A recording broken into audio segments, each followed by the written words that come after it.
Mateo capítulo 5, versículos 33 al 37, y mantengan esta porción de la Escritura abierta. Esta mañana vamos a estar considerando este texto que aparece dentro de otras enseñanzas que el Señor Jesús dio en el famoso Sermón del Monte. El título es muy obvio porque la Escritura, el texto lo dice, de esta predicación, que nuestro sí sea sí, que nuestro no sea no, ¿no? Antes de leer el texto que vamos a estar considerando, debo hacer algunas aclaraciones. A partir del versículo 21, el Señor dio una serie de ilustraciones, 7 para ser exacto. Con estas ilustraciones que están en el capítulo 5 de Mateo, el Señor quería enseñar a la audiencia original, o sea, a aquellos que le escuchaban, que le oían, cómo debían interpretar las escrituras antiguo testamentarias, o sea, cómo debían interpretar el Pentateuco, los 5 primeros libros de la ley de Moisés. Para poder entender este texto que vamos a considerar, tenemos que darle un trasfondo, tenemos que darle una base, un contexto, y tenemos que recordar algo que estuvo diciendo nuestro hermano Marcos, nuestro hermano Cristian la semana pasada, y es recordar quiénes eran los fariseos y los escribas, los religiosos de la época, ¿no? Para aquellos que están oyendo al Señor Jesús este sermón en el monte, esos religiosos, escribas y fariseos, son la máxima expresión del cumplimiento perfecto de la ley. Ellos son, digamos, por antonomasia, los que cumplen la ley a la perfección. Pero el Señor va a demostrar, a medida que avanza el Sermón del Monte, que escribas y fariseos no se ajustaban a la medida de la ley, sino que hacían de la ley un traje a la medida, como quien va a un sastre y pide que le hagan un traje totalmente, perfectamente a la medida, pretendiendo con esto poder cumplir todas las normas de la ley perfectamente a los ojos de los demás. Pero la ley en el Antiguo Testamento fue entregada, la ley que en el Antiguo Testamento fue entregada a Moisés, debía cumplir dentro de muchos propósitos dos que son, creo yo, los más importantes. Mostrar, revelar a los hombres el estándar de la santidad de Dios. Y mostrarle a estos hombres que intentando cumplir con esta ley en sus propias fuerzas estaban perdidos, eran insuficientes. Pablo nos demuestra esto en Romanos 3:20, donde dicen, ya que por las obras de la ley ningún ser humano será justificado delante de él, porque por medio de la ley entendemos y conocemos que somos pecadores. Es más, si un hombre intentara cumplir con todas las demandas de la ley y llegase casi a lograrlo, Santiago, en el capítulo 2, versículos 10, nos dice que si falla en un punto de la ley, ha fallado en toda la ley. Dios nos exige obediencia completa a las demandas de su ley perfecta. Pero ninguno de los que oían y ninguno de nosotros estamos a la altura. Ninguno de nosotros puede cumplir esas demandas de la ley. Entonces, ¿qué podemos concluir? Si algún misericordioso me trae un vasito de agua, por favor. Vale, muchas gracias. Entonces, ¿qué podemos concluir, hermanos? Que la ley no fue entregada por Dios para justificar a ningún ser humano. Más bien fue entregada para mostrar al hombre su total incapacidad para cumplirla. De ese modo, la ley, como dice Pablo, se transforma en un ayo, en un pedagogo, en un maestro que nos enseña cuán lejos estamos de Dios y nos guía, nos enseña a ir en humillación a buscar la misericordia de Dios en Cristo Jesús. Y el Señor comienza el Sermón del Monte con las famosas bienaventuranzas. Y la primera de ellas nos dice: bienaventurados los pobres en espíritu, porque de ellos es el reino de los cielos. O sea, felices, contentos, tienen que estar aquellos que se consideran a sí mismos como quebrados, como miserables espirituales, y que están conscientes de que no tienen nada que puedan ofrecerle a Dios, porque de ellos es el reino de los cielos. Pero los fariseos y los escribas interpretaban la ley de una manera totalmente diferente. La interpretación que ellos hacían de la ley, en vez de humillarlos y de llevarlos arrastrándose delante de Dios, la interpretación que ellos hacían los volvía orgullosos, los volvía arrogantes. Pero Jesús les iba a demostrar a estos religiosos el tremendo error que estaban cometiendo. Y para hacer esto le menciona 7 ejemplos en todo el capítulo 5, que después ustedes lo pueden leer a partir del versículo 21, les muestra 7 ejemplos, 7 ilustraciones de lo mal que están interpretando la ley. Por ejemplo, Mateo 5, 21 al 22 dice: oísteis que fue dicho a los antiguos, no matarás, y cualquiera que matare será culpable de juicio. Todos los que hemos leído los 10 mandamientos y los sabemos de memoria, esperemos que todos hayamos leído los 10 mandamientos como algo básico en nuestra vida de cristianos, entendemos que no matarás es el 6º mandamiento. Pero la frase, y cualquiera que matare será culpable de juicio, era la exégesis, la interpretación que los escribas hacían de este mandamiento: no matarás. Ellos habían interpretado este mandamiento como un asesinato, como un homicidio literal, que es gravísimo.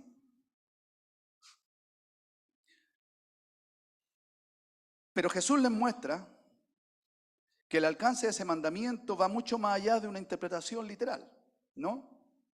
Porque ellos hacían esta favorable deducción para ellos mismos. ¿Qué dice el mandamiento? No matarás. Nosotros no matamos a nadie, por lo tanto cumplimos rigurosamente con ese mandamiento. Pero Jesús, como digo, les muestra que ellos están equivocados, que la interpretación va mucho más allá del texto, de la letra. Y en el versículo 22 el Señor les dice: pero yo digo que cualquiera que se enoje contra su hermano será culpable de juicio. Y cualquiera que diga necio a su hermano será culpable ante el concilio.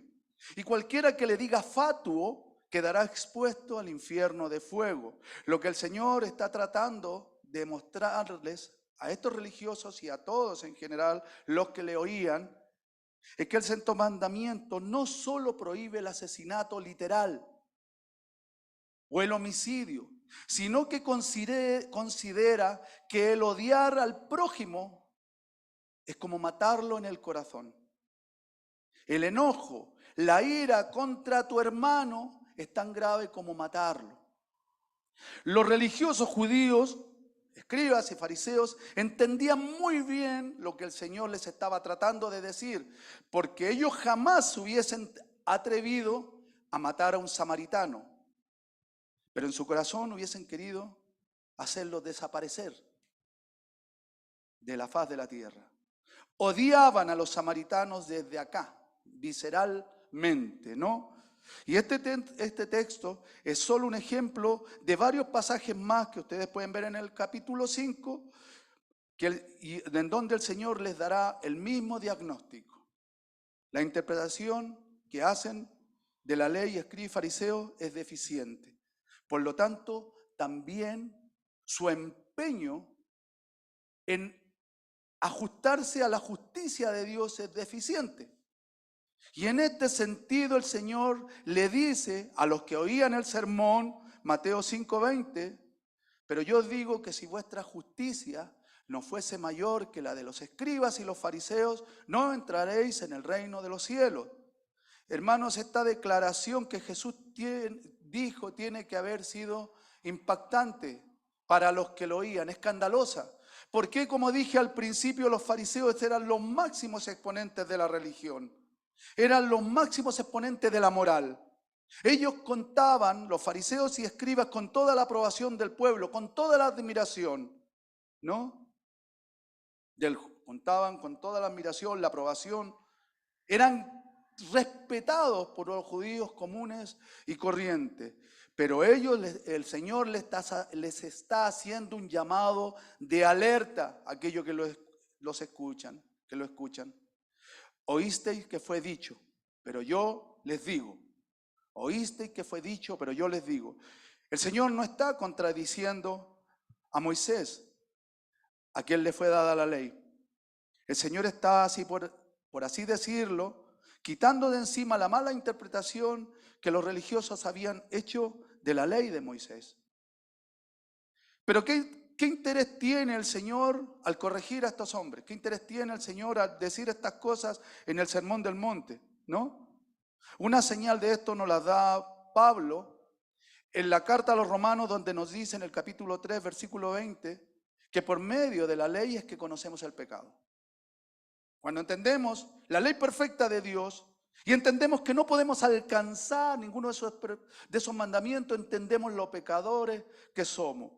O sea, Jesús quiere que tengamos muy en claro esto.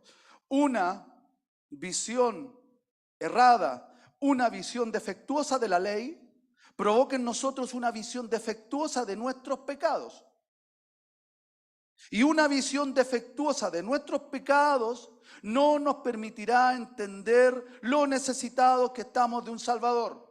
Cuando una persona de la calle, usted le predica el Evangelio y se lo predica de forma defectuosa, esa persona no va a poder entender lo necesitado que está de un Salvador. Cuando nosotros no tenemos una visión defectuosa de los mandamientos de Dios, tenemos una visión defectuosa de los pecadores que somos y normalmente no vamos delante del Señor a pedir perdón nunca, porque creemos que somos aprobados, creemos que estamos bien de Dios.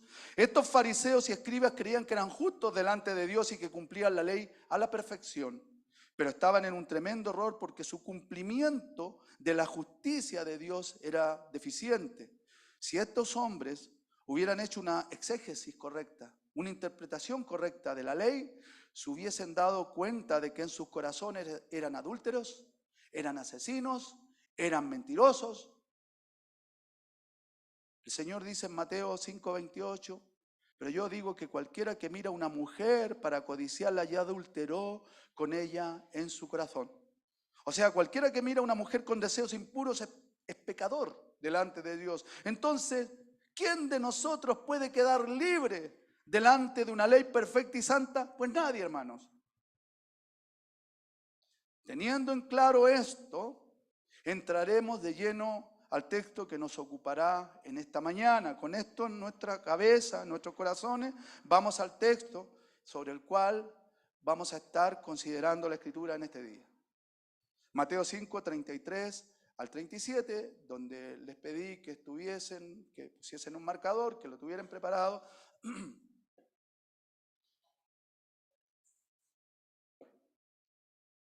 ¿Qué dice la Escritura? Además, habéis oído que fue dicho a los antiguos, no perjurarás, sino cumplirás al Señor tu juramento. Pero yo os digo, no juréis en ninguna manera, ni por el cielo, porque es el trono de Dios, ni por la tierra, porque es el estrado de sus pies, ni por Jerusalén, porque es la ciudad del gran rey.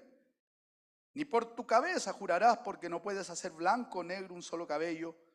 Pero sea vuestro hablar sí, sí, no, no, porque lo que es más de esto, de mal, procede. Antes de estos textos, antes de este texto que acabo de leer, el Señor ha hablado sobre tres ilustraciones mucho más dramáticas, mucho más importantes, ¿no? Ha hablado sobre matar, que ya hicimos una alusión a eso, Mateo 5, 21 al 26.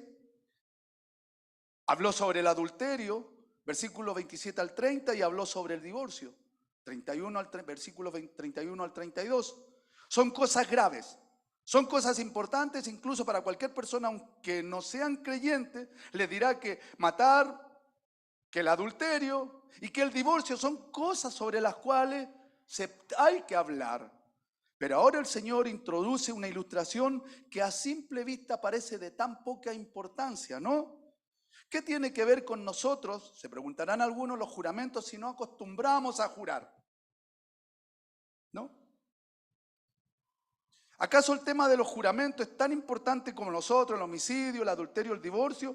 Porque seguramente si hablamos del adulterio, estaremos todos de acuerdo que es un pecado grave y quizás para muchos escandaloso. Pero escuchar a alguien hablar de los juramentos 50 minutos, ¿tiene alguna importancia, algún provecho? A lo mejor el predicador chileno debió haber traído algo más relevante para hablarnos hoy, pero de los juramentos. ¿Tiene trascendencia para tu vida, para mi vida? Pero el tema, hermano, que comenzaremos a ver ahora, los juramentos, si están en la Escritura, están en el corazón de Dios. Y si están en el corazón de Dios, por supuesto que tienen importancia para nuestras vidas, porque si no, el Señor Jesucristo no los hubiera incluido en el sermón. Hermanos queridos, todo lo que tenga que ver con lo que hablamos, con lo que decimos, tiene importancia. Tiene importancia para Dios y tiene importancia para nuestro prójimo. Lo que decimos revela lo que hay en nuestro corazón. Lo que hablamos revela lo que hay en nuestro corazón. Mateo 12, 34 al 37. Y acá comienza el Señor diciendo, generación de víbora. Y digo esto, hago este comentario. Muchas veces queremos que el predicador sea tan suave con nosotros, ¿no? Que no hable solo del amor. Miren el Señor. Generación de víboras. O sea, le dice culebras a los que están escuchándole. ¿Cómo podéis hablar lo bueno? ¿Cómo podéis hablar lo bueno siendo malo? Porque de la abundancia del corazón habla la boca. El hombre bueno, del buen tesoro del corazón saca buenas cosas. Y el hombre malo del mal tesoro saca malas cosas. Mas yo os digo que de toda palabra ociosa que hablen los hombres, de ella darán cuenta en el día del juicio, porque por tus palabras serás justificado y por tus palabras serás condenado. Hermanos queridos, en nuestro día normal, en la cotidianeidad de la vida, ¿de qué hablas? No sé, el otro día estuve leyendo que las mujeres hablan como 18.000, 19.000 palabras al día. Los hombres hablamos la mitad. No, qué mucha referencia, ¿no? Pero hablamos tanto, pero ¿de qué hablamos? Porque en mucho hablar siempre hay algo de pecado. Cuando estamos con la guardia baja, ¿no? Porque aquí en la iglesia estamos con la guardia arriba. Nadie va a decir nada que no convenga. Somos políticamente correctos dentro de la iglesia. Somos hasta fruncidos a veces, muy correctitos somos acá en este lugar físico. Pero allá afuera, donde andas con la guardia baja, descuidado y te das un martillazo en el dedo. ¿Qué es lo primero que sale de tu boca? O cuando alguien te insulta directamente y miras para un lado y le respondes en la misma proporción. Tenemos, hermanos, que hacer una evaluación siempre de lo que estamos hablando. Una correcta evaluación de nuestro estado espiritual también debe ser hecha por nuestras conversaciones, por lo que decimos. Mientras más cerca de Dios estamos, nuestro hablar debe ser más puro. Mientras más buscamos al Señor, mientras más leemos la Escritura, es más puro, ¿no? ¿No le ocurrió a Isaías, capítulo 6, si alguien me corrige, en que la gloria de Dios llega a Isaías y él ve la gloria de Dios? ¿Qué dice? Oh, dice, grita, Yo que soy un hombre de labios impuros y que habito en medio de un pueblo que tiene labios impuros, mis ojos, soy hombre muerto, porque mis ojos han visto al Rey de la Gloria. Yo que tengo labios impuros, Isaías, ¿no? Entonces, hermano, hablar de este tema sí que merece la pena. Sí que merece la pena. Porque es muy fácil pecar, básicamente es tan fácil pecar cuando hablamos. Por lo tanto, volvamos a considerar en forma más puntual el texto que nos ocupa esta mañana. Y lo primero que veremos es qué significa un juramento y qué significa un perjurio. Jurar y perjurar, que son dos conceptos que aparecen en el texto principal, ¿no? Una definición teológica de juramento es: jurar es una apelación a Dios como testigo de la veracidad de una declaración o del carácter obligatorio de una promesa. Jurar es una apelación a Dios como testigo.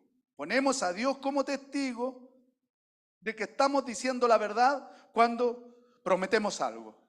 Al jurar, un individuo está poniendo a Dios como testigo de que nuestras palabras son verdaderas y que aún contra nuestros propios intereses cumpliremos fielmente todo aquello que hemos prometido. En Hebreos capítulo 6, versículo 13 al 16, dice: porque cuando Dios hizo la promesa a Abraham, no pudiendo jurar por otro mayor, juró por sí mismo, diciendo: de cierto te bendeciré con abundancia y te multiplicaré grandemente. En este texto Dios promete algo a Abraham y sobre esa promesa hace un juramento, ¿no? Y continúa diciendo: y habiendo esperado con paciencia, Abraham alcanzó la promesa, porque los hombres ciertamente juran por uno mayor que ellos, y para ellos el fin de toda controversia es el juramento para confirmación. O sea, un juramento era poner a Dios como testigo, a alguien superior, de lo que decían, de lo que decimos, que lo que decimos, que lo que decían es absolutamente cierto, y la promesa que hicimos la cumpliremos. En segundo lugar, ¿qué es el perjurio? Es un término jurídico, legal, lo habrán escuchado en alguna película de abogados. Los abogados saben lo que es el perjurio, ¿no? Básicamente, una definición un poco técnica, es jurar falsamente. Cometer perjurio es jurar falsamente, decir algo que no es verdad, hacer de una verdad una mentira. O sea, el que comete perjurio es quien pone un juramento sobre una promesa también que no tiene ninguna intención de cumplir. Hace un juramento de algo que no tiene la más mínima intención de cumplir. Y para entender la seriedad de los juramentos, hermanos, debemos entender qué enseña el Antiguo Testamento sobre los juramentos. Deuteronomio 6:13 dice: a Jehová tu Dios temerás y a él solo servirás, y por su nombre jurarás. En este texto Dios es como que da por sentado que en alguna oportunidad los hombres juran. Dios no prohíbe usar su nombre en los juramentos. Lo que prohíbe Dios es jurar, es usar su nombre en vano. Dios sabía que había ocasiones en que los hombres debían usar juramentos para prometer algo, pero lo que Él deja claro es que eso no debe hacerse usando el nombre de Dios falsamente. Éxodo 27 dice: no tomarás el nombre de Jehová tu Dios en vano, no tomarás el nombre de Jehová tu Dios en vano, porque no dará por inocente Jehová el que tomare su nombre en vano. En Levítico 19:12 el Señor ordena: y no juraréis falsamente por mi nombre, profanando así el nombre de tu Dios, yo Jehová. Aquí hay una enseñanza para nosotros, hermanos, una aplicación para nuestras vidas. Los hijos de Israel solo podían jurar en el nombre de Dios y solo lo podían hacer en el contexto de la verdad, ¿no? Hermanos, invocar el nombre de Dios de manera ligera es muy grave. Invocar el nombre de Dios para mentir es muy grave, porque es hacer a Dios cómplice de nuestra mentira, ¿no? Porque Dios es perfectamente santo, perfectamente veraz. Él no miente. Y en este sentido, como dice Éxodo 27, Dios no tendrá como inocente al que haga esto. Números 30, versículo 2 dice: cuando un hombre haga un voto al Señor bajo juramento, o bajo juramento haga un compromiso, no deberá faltar a su palabra, sino que cumplirá con todo lo prometido. A veces, hermanos, ¿cuántas veces hacemos promesas al Señor a la ligera? Y yo no hablo de los pactos, de la odiosa, para mí, doctrina de la declaración positiva, ¿no? No hablo de pactos de dinero ni nada de promesas que yo le voy a dar al Señor, sino cuando prometemos cosas al Señor en nuestro corazón, cosas relevantes, cosas sinceras. Proverbios 20:25 dice: no te acorrales al hacer una promesa apresurada a Dios y calcular los costos después, ¿no? Señor, voy a poner un ejemplo para los más jóvenes. Señor, yo ya no voy a ir más al boliche. Te lo prometo. Escucharon una predicación de Marcos Llave, del pastor, se emocionaron un domingo y dijeron: no, ya no lo voy a hacer, Señor, ya no voy a ir más al boliche, lo prometo. Pero llega el viernes y reconsideran. Y dicen: no, parece que me anduve pasando con la promesa. ¿No? Parece que fue mucho lo que prometí. El Señor te va a decir en algún momento, si eres hijo y si eres discípulo y si eres amado y te ha tomado por hijo, te va a corregir y disciplinar y te va a azotar por estar haciendo eso. Pero lo peor es prometer algo que no vas a cumplir al Señor.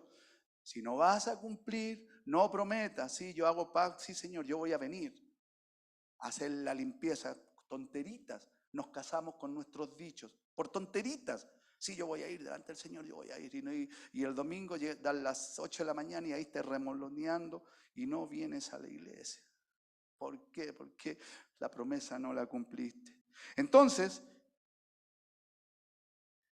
esta es la enseñanza que nos da la ley de Dios sobre los juramentos. Los juramentos se hacían solo en el nombre de Dios, solo para decir la verdad, solo cuando estemos seguros de que cumpliremos aquello que prometemos. Y hermanos queridos, no es necesario demasiada explicación para darnos cuenta de que esto es sencillo, ¿verdad? Decir la verdad, no prometer algo que no vamos a cumplir, ¿no? No jurar en falso. Sin embargo, los escribas y fariseos hicieron de los juramentos algo tremendamente complicado. ¿Qué enseñaban los escribas y fariseos acerca de los juramentos? Mateo 5:33. Además habéis oído que fue dicho a los antiguos: no perjurarás y no cumplirás al Señor tu juramento, dice el texto. Lo que los escribas y fariseos enseñaban era: si juras por Dios, debes cumplir tus juramentos. Y aquí tenemos que estar totalmente de acuerdo con ellos, porque decían la verdad, ¿no? Porque eso es exactamente lo que dice la Escritura. Pero en el fondo, estos religiosos estaban más preocupados en poder cumplir solo superficialmente esto, ¿no? Estaban más preocupados de cumplir las normas que agradar a Dios.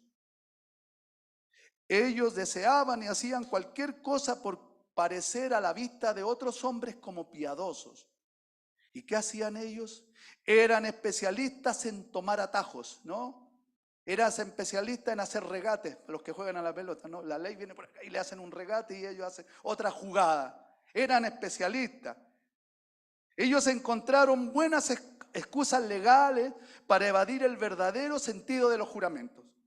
Porque si juraban en el nombre de Dios, estaban obligados a cumplir. Pero si juraban por algo inferior a Dios, podían evadir el compromiso al que los ataba ese juramento. Mateo 23, 16 al 22, el Señor los reprende en relación a esto y les dice: guías ciegos, ¿qué aflicción les espera? Pues dicen que no significa nada jurar por el templo de Dios, pero el que jura por el oro del templo está obligado a cumplir ese juramento. Ciegos tontos, ¿qué es más importante?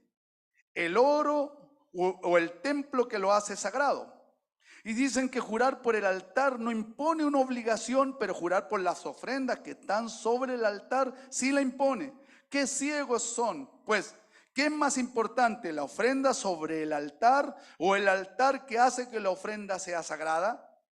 Cuando juran por el altar y por todo lo que hay encima. Cuando juran por el templo, no solo juran por el templo, sino por Dios quien vive allí.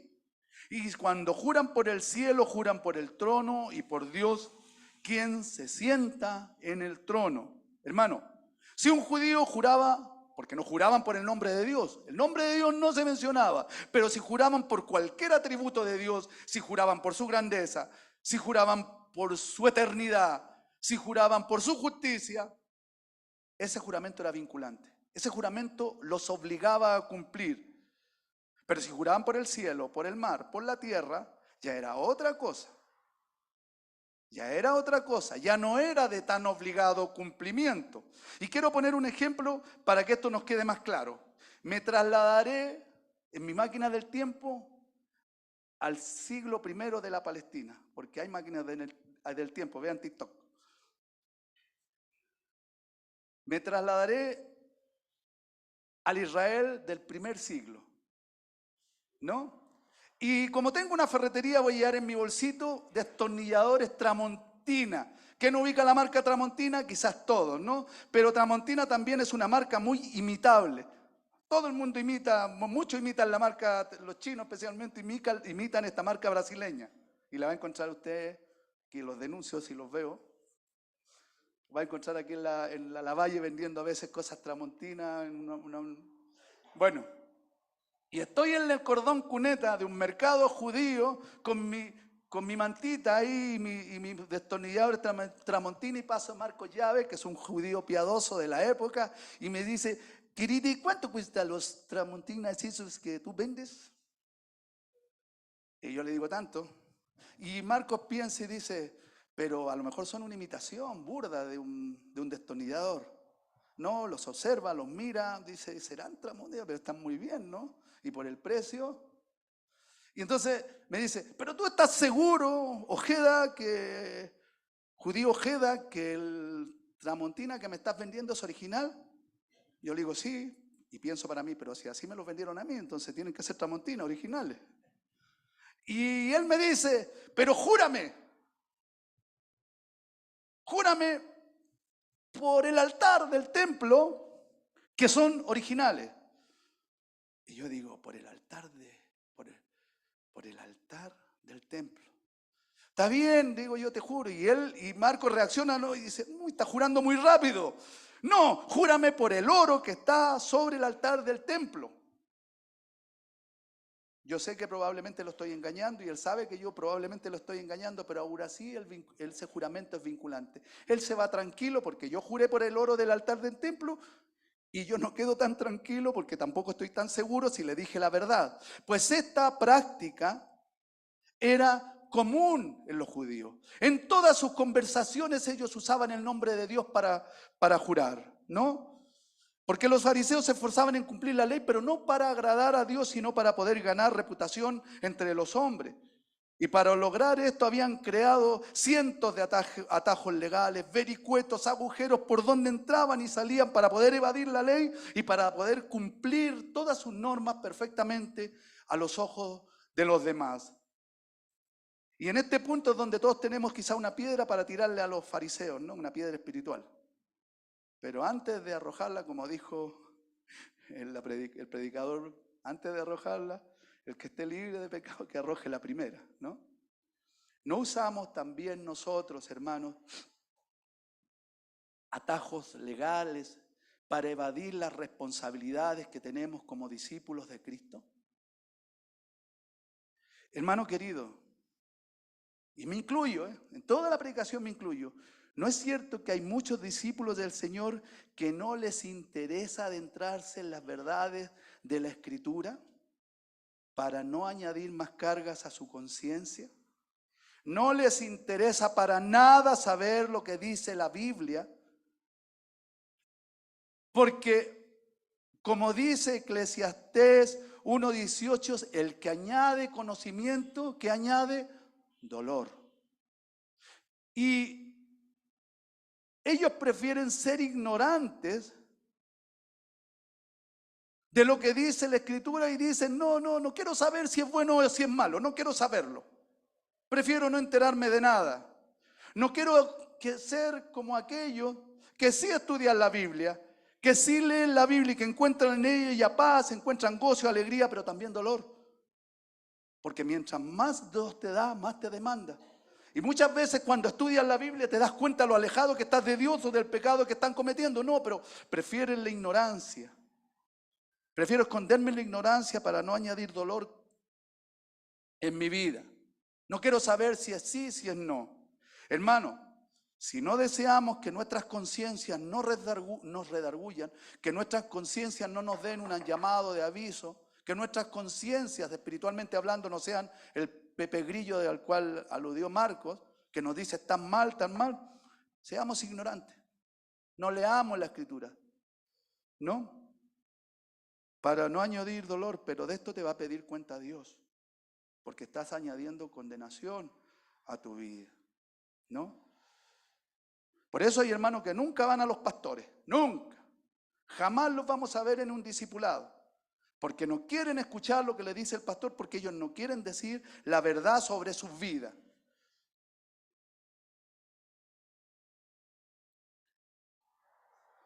O al contrario, buscan a aquellos que les puedan decir lo que quieren escuchar, ¿no? Buscan a aquel que les va a decir, sí, estás bien, dale nomás por ahí, dale. Un ejemplo lo tenemos en 2 de Crónicas 18. El rey Acab de Israel le pide a Josafat, rey de Judá, que ataquen a un pueblo juntos. Y Josafat le dice, bueno, hagámoslo, pero consultemos a Dios antes. Consultemos a Dios, llamemos a un profeta y consultemos qué es lo que dice el Señor respecto de este asunto.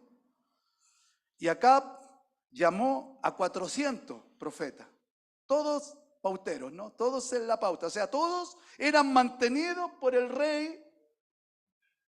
Entonces, ¿qué le profetizaban si comían de su mano? Todo lo que querían, lo que él quería escuchar.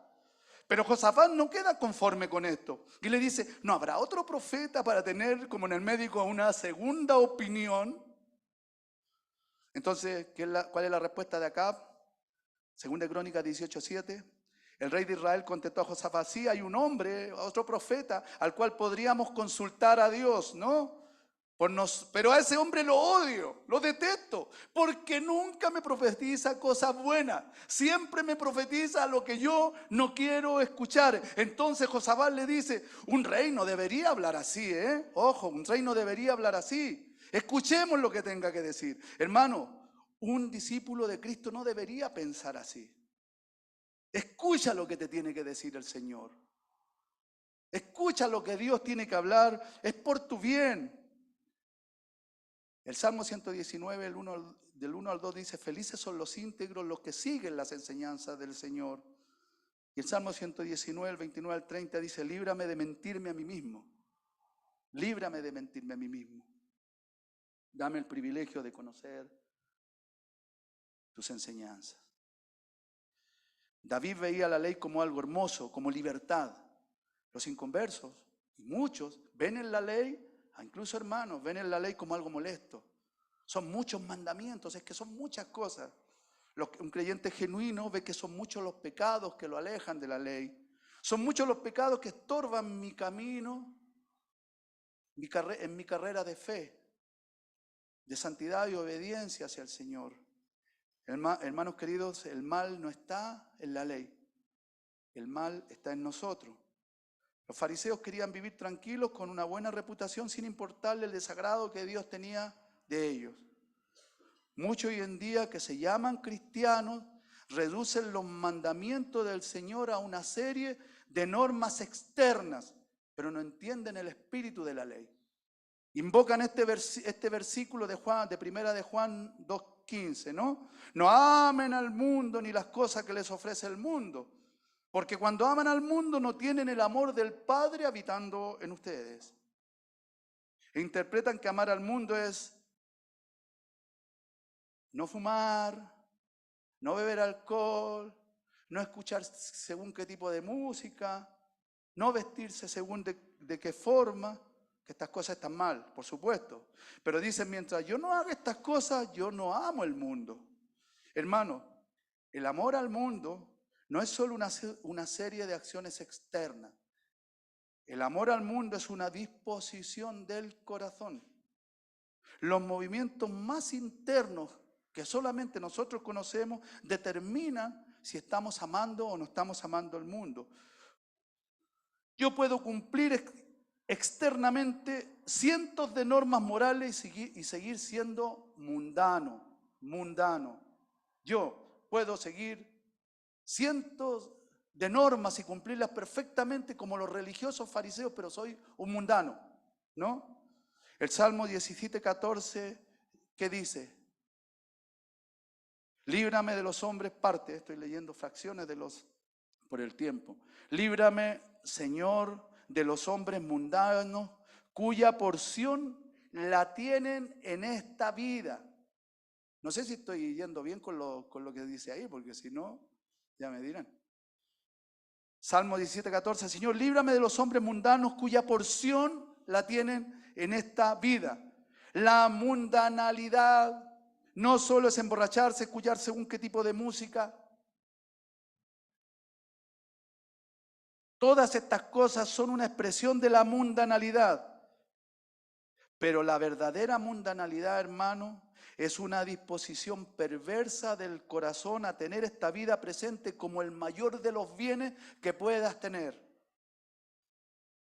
La verdadera mundanalidad es tener esta vida presente como el mayor bien de tu vida. Normalmente no pensamos nunca en la eternidad. No, eso puede ser hasta un mito, algunos piensan. Solamente nos importa el ahora y el ya, el carpe diem, ¿no? Vivamos, aprovecha el momento, solo eso importa. Los fariseos practicaban externamente cientos de normas morales, pero seguían siendo mundanos a los ojos de Dios. La moralidad no es piedad. La moralidad no es piedad. Ahora, y para ir avanzando rápido, lo que quiero ver con ustedes es porque el Señor contradijo abiertamente a la interpretación de los fariseos que los escribas hacían de los juramentos. Pero yo os digo, 34, 36, no juréis en ninguna manera ni por el cielo, porque es el trono de Dios, ni por la tierra, porque es el estrado de sus pies, ni por Jerusalén, porque es la ciudad del gran rey. Ni por tu cabeza jurarás, porque no puedes hacer blanco o negro un solo cabello. Lo primero que debo decir es que el juramento en este texto, que el Señor en este texto no está prohibiendo los juramentos, ¿no? Algunos usan el texto de Mateo y también el de la carta del apóstol Santiago, ¿no? Para argumentar que los cristianos no podemos jurar, que no es relevante, pero tengo que decirlo porque no usamos juramento normalmente. Creo que nadie jura acá o no lo usan, pero debo decirlo para dejar una enseñanza clara, ¿no? Santiago, capítulo 5, versículo 12, dice lo mismo que dijo el Señor prácticamente. Él está parafraseando algo que dijo el Señor en el Sermón del Monte. No juréis ni por el cielo, ni por la tierra, ni por ningún otro juramento, sino que vuestro sí sea sí y vuestro no sea no, para que no caigáis en condenación. Solo mencionaré algunos textos que prueban que la Biblia no prohíbe algunos tipos de juramento en el contexto de la verdad, por supuesto. Génesis 24, 1 al 9. Abraham hace jurar a su criado que le buscará una mujer a su hijo Isaac que no sea cananea, que sea de su pueblo. Génesis 21 al 24, Abraham hace pacto y jura a Abimelech. Génesis 31, 51 al 53, Jacob jura a Labán que jamás cruzaría los límites para atacarlo, ¿no? Límites que se habían interpuesto entre los dos. Los patriarcas juraron y la Escritura no nos muestra que Dios se haya enfadado por esto. La ley de Moisés no prohíbe jurar, solo regula cómo debe hacerse. David en el Salmo 15, versículo 4, un trozo, describe un hombre justo y que dice de él, que aún jurando en daño suyo, no por eso cambia. o la Nueva Versión Internacional dice que cumple lo prometido aunque salga perdiendo en el proceso. Alguno puede estar pensando, pero todo lo que dice es del Antiguo Testamento, pero el Nuevo Testamento, ¿qué habla de los juramentos? Bueno, hay evidencia contundente de que en el Nuevo Testamento se juró. Pablo juró. 2 Corintios 1:23, mas yo invoco a Dios por testigo sobre mi alma que por ser indulgente con vosotros no he pasado todavía a Corinto. Recuerden que jurad es poner como testigo a Dios y Pablo es lo que está haciendo. Mateo 26 del 63 al 64, el sumo sacerdote interrogando a Jesús antes de ir a la cruz, lo pone bajo juramento para que responda. Versículo 63, más Jesús callaba, entonces el sumo sacerdote le dijo, te conjuro por el Dios viviente que nos diga si eres tú el Cristo, el Hijo de Dios. El Señor no le dijo, no, perdona, los juramentos están prohibidos, yo no respondo ante un conjuro. Suena muy místico, conjuro, ante que me conjuren, ¿no? Sino que respondió. En resumen, los patriarcas juraron, Moisés juró, Pablo juró. En Apocalipsis 10:6 un ángel juró. En Hebreos 6:14 Dios jura. Entonces, ¿por qué el Señor le dice a la audiencia y a sus discípulos no juréis en ninguna manera? Para responder esto debemos considerar los versículos que siguen a esta declaración, ¿no? El Señor está diciendo no juren como juran los fariseos o los escribas. Ni por el cielo juren, ni por la tierra juren, ni por Jerusalén, ni por ustedes mismos juren. Porque en última instancia, hermano, todo es de Dios. Todo, absolutamente todo es de Dios. Todas esas cosas pertenecen a Dios. Y jurar por cualquiera de esas cosas es jurar por Dios, ¿no? Algunos comentaristas dicen que era tan común jurar en los tiempos de Jesús en cualquier tipo de conversación, incluso en conversaciones banales. Hermano, el que usa el nombre de Dios a la ligera no teme a Dios. Y para terminar, hermano, ¿cómo zanja este asunto, esta cuestión de los juramentos Jesús? Entregando a sus discípulos una nueva forma de hablar, una nueva forma de honestidad, ¿no? Con claridad, hablar con claridad, con verdad y con honestidad, ¿no? Que aquello que salga de tu boca sea lo que en realidad tú quieres decir. Mateo 5:37, pero vuestro hablar sea sí, sí, no, no, porque lo que más de esto de mal procede. ¿Cuál es entonces el principio que está detrás de la ley de los juramentos? Que no nombres a Dios para no quedar amarrado a una promesa, así en parte. Pero no es solo eso, hermano. La ley de los juramentos nos demanda dos cosas súper importantes. No usar el nombre de Dios en vano, ser honestos y ser veraces, ser verdaderos, sin dobleces. El Señor Jesús nos enseña a no usar el juramento en el hablar cotidiano, no usar el nombre de Dios de forma ligera. Nos enseña a que digamos siempre la verdad. Si hemos de llevarnos una aplicación, solo una aplicación a nuestras casas, que sea esta. Nuestro carácter debe empujarnos a ser personas confiables. Hermanos, confiables. Que cuando decimos sí, todo el mundo sabe que es sí. Que cuando decimos que no, todo el mundo sabe que estamos diciendo que no, hermano. No existe la mentirita blanca, esa que trata de ajustar algo que queremos. Entonces decimos, no, pero no, yo lo vivo mucho, a veces lo he vivido de cerca. No, dígale que no estoy. Sí, con tanta liviandad. Dígale no, dígale que no estoy. Y usamos vericuetos, ¿no? Esto se lo escuché a un predicador, de una mujer que le dice, te están llamando de la cobranza ahí de tarjeta naranja. Y la mujer sale a la calle y le grita, dile que salí. Obvio, salió a la calle. Pero es un vericueto, es un atajo para mentir. No existe la mentira blanca, hermano. Que en nuestra forma de hablar, nuestro sí sea sí, nuestro no sea no. No hay característica más hermosa en el carácter de un hombre o de una mujer que la confianza que despierten a aquellos que lo oyen, ¿no? que saben que yo, ferretero, que cuando digo que esto está bien, no andado chamullando, ¿no? Que la fecha de caducidad y se la borro con un escupo, no está caducado. No hay característica más hermosa, hermano, que seas veraz, que todo el mundo te crea cuando hablas, porque no necesitas jurar, no necesitas. Hay que sospechar de aquellos que juran y que siempre están diciendo, pero si te estoy diciendo la verdad, te estoy diciendo la verdad. ¿Por qué? Porque hay una reputación que te precede. Siempre dice la verdad, no necesitamos más. Si Marcos me dijo que sí, es que sí. Si Marcos me dice que me va a regalar 20 calendarios para el fin de año, me los va a regalar. No necesita, un hombre de Dios no necesita jurar para convencer, lo precede su reputación. Jóvenes, especialmente los solteros, te puedes comprar la mejor ropa, puedes estar ganando mucho dinero, puedes tener el mejor iPhone de última generación, pero el mejor y más hermoso adorno de tu persona es ser veraces, es decir la verdad. ¿Cuántos jóvenes conocen a una chica y están en ese proceso y le empiezan, como dicen acá, en grupir, ¿no? Y cristianos empiezan a decir cosas grandilocuentes que no van a cumplir jamás en su vida. Pero se las dicen, no, yo gano tanto, no, a mí me va súper bien en el trabajo, yo soy capataz y es un simple peón.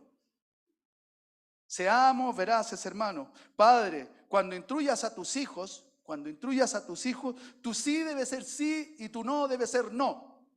¿No? Porque muchas veces tu no es para protegerlos. Pero tantos padres les doblan tan rápido la muñeca. No, bueno, ya, sí. Hermanos, queridos, que tu sí sea sí, que tu no sea no. El mundo miente descaradamente. ¿Cuántos van a darme a la ferretería y me dicen, ¿me puede hacer un le cuesta 5.000? No, deme una boletita por 7.000 porque la vieja es más apretada, no me dio ni agua, entonces yo le voy a meter 2 lucas más. No, le digo, yo no hago eso. No hago eso. El mundo miente, hermano. Salmo 8:53 para terminar. Se apartaron los impíos desde que nacieron, desde la matriz. Se descarriaron hablando mentiras desde que nacieron. Nosotros tenemos que marcar la diferencia. La gente que nos conoce, si saben que somos hombres y mujeres de palabra, querrán oírnos hablar. Y si quieren oírnos hablar, podemos predicar el evangelio, porque somos confiables. Que nuestro sí sea sí, que nuestro no sea no. Amén. Oremos, Señor, te doy gracias por esta predicación que me has concedido poder dar, Señor, en tu nombre. Yo te pido, Padre, que hables a nuestro corazón y que a partir de este momento nosotros cambiemos nuestra forma de hablar. No existe la mentira blanca, no existe, Señor, no existen los atajos. Que nuestro sí sea sí, que nuestro no sea no, que seamos veraces, Señor. Que seamos veraces para hablar con los demás. Que en nuestra palabra solo haya verdad, solo haya honestidad para poder dar gloria y honrar tu nombre. En el nombre de Jesús, amén y amén.